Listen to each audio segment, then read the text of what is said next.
All right, let's talk about wedging, spiral wedging to be specific. I've had several people ask, how do you spiral wedge your clay? So traditional wedging, right, as we all know, I'll try to face the camera, fingers wrapped around, heels of the hands pushing forward so you get this sort of indented. But you want to keep that clay compact and keep the edges squeezed in. So there's a little squeezing in motion, pushing down, and slight bit pushing forward.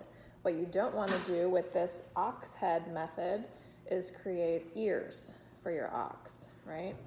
You want to keep that nice and compact so that any air that's in the clay will actually pop right out in between these folds here, right? So if you want to switch to spiral wedging, which I usually use, I do this ox head method for pieces that are like 2 pounds and under, but as soon as I get up over 2 pounds, it's just a lot of pressure on your wrists. As you can see, there's a pretty firm angle on your wrist, and you want to take a step back with one foot so you can see my body is leaning into the clay. I'm not just using my arm strength or my upper back. Sorry for the clicking in the background. I've got a kiln preheating. And so that ox head method is good for 2 pounds and under, but as soon as you get a little bit larger, so we'll add a smidge to this. We'll add a little bit of clay to this. Then I switch to spiral.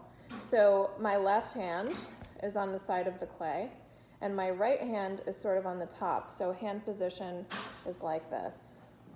And I'm using the heel of my right hand, really this part of the heel of my hand, like the pinky side heel of your hand, to push down. And you can see I'm spiraling, right? So this left hand is just acting as a pivot. It's not doing any real compression. It's just maintaining the shape of the bottom of that cone that you're working with, right? And you can see if you tip this up, it is a cone shape, and there's a bit of a fold here from that indentation on the heel of my right hand. Obviously, if you're left hand, this would be backwards for you. So you'd use your right hand as the pivot and your left hand on the left-hand side of the clay, right? So the spiral method is great for wedging up larger pieces of clay, and you'll see if there's air pockets like I had here, they tend to pop out. If you think of this like a conch shell, because it kind of looks like a conch shell, and you'll see the spirals forming like a shell on the outside. The air tends to pop out the thin part of that. So, and the other thing I like about the spiral method for larger pieces of clay is I tend to, as I'm finishing up that spiral, I'll just tighten it up so that I end up with sort of a cone shape, right? No folds really happening on the outside of the clay. The bottom is a little bit rounded. I like to leave it rounded. In fact, sometimes I'll even do this with the clay so that I can get a bit of a point, and it's like a Humpty Dumpty. Because when you slam this down into the surface of the wheel, and I'll just lift up the camera so I don't jostle the camera as I do this, then you end up with a totally flat surface, right? Your clay seals itself.